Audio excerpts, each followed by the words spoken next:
49 fertility centre మీకు అందిస్తుంది కేవలం 899 రూపాయలకి fertility assessment package. Jabardasth comedy show ద్వారా ఎంతో మంది ఆర్టిస్టులు తమకంటూ ఓ ప్రత్యేక గుర్తింపు తెచ్చుకున్నారు. సినిమాల్లో అవకాశాలు తెచ్చుకొని ఆర్థికంగా స్థిరపడ్డారు.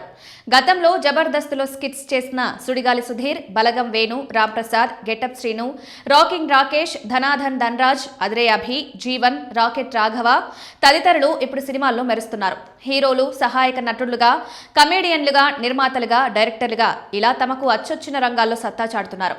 ఇప్పుడు మరో జబర్దస్త్ కమేడియన్ డైరెక్టర్గా మారనున్నాడు. మెగా ఫోన్ పట్టి సినిమాలు తీసేందుకు రెడీ అయ్యాడు. అతను మరెవరో కాదు, తన ఆటో పంచ్లతో ఆడియన్స్ను కడుపుబ్బా నవ్వించే ఆటో రామ్ ప్రసాద్.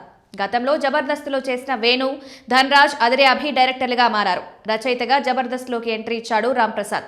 తర్వాత సుధీర్, గెటప్ శ్రేణితో కలిసి స్కిట్స్ ఆడియన్స్ను కడుపుబ్బా నవ్వించాడు.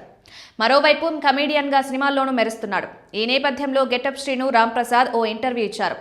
ఈ సందర్భంగా రామ్ ప్రసాద్ తన పర్సనల్ అండ్ ప్రొఫెషనల్ లైఫ్ గురించి పలు ఆసక్తికర విషయాలు పంచుకున్నారు. ఇదే ఇంటర్వ్యూలో గెటప్ శ్రీను మాట్లాడుతూ రామ్ ప్రసాద్ డైరెక్టర్ అవ్వాలి, త్వరలో కాబోతున్నాడు కూడా, ఆ పనులు కూడా జరుగుతున్నాయని అన్నాడు. కాగా సినిమాల్లో బిజీ కావడంతో ఇప్పటికే సుడిగాలి సుధీర్, గెటప్ శ్రీను జబర్దస్త్కు దూరమయ్యారు. మరి త్వరలోనే డైరెక్టర్ అయితే రామ్ ప్రసాద్ కూడా జబర్దస్త్కి గుడ్ బై చెప్పనున్నాడా అనేది త్వరలో క్లారిటీ రానుంది. తమ టేకింగ్తో ప్రశంసలు అందుకున్నాడు. ఇప్పుడు రామ్ ప్రసాద్ కూడా ఈ జాబితాలో చేరేందుకు సిద్ధమయ్యాడని సమాచారం.